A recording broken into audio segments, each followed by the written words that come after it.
معزز سامعین و ناظرین، السلام علیکم ورحمۃ اللہ وبرکاتہ۔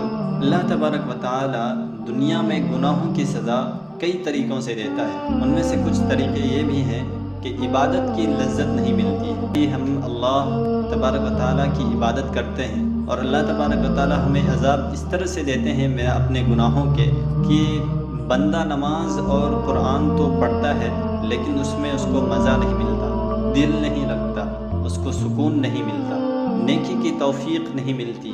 عذاب کے طور پہ اس سے نیکیوں کی توفیق چھین لی جاتی ہے، اس کی نمازیں قضا ہونے لگتی ہے، قرآن چھونے کا کبھی موقع نہیں ملتا، نہ ذکر کا موقع ملتا ہے، دل سخت ہو جاتا ہے۔ جب اللہ کسی سے ناراض ہو کر اسے عذاب دیتے ہیں، اس کے دل کو سخت کر دیتے ہیں، اس پر کوئی بھی نیکی کی بات اثر نہیں کرتی اور اس کے دل میں دوسروں کے لیے بھی رحم نہیں رہتا۔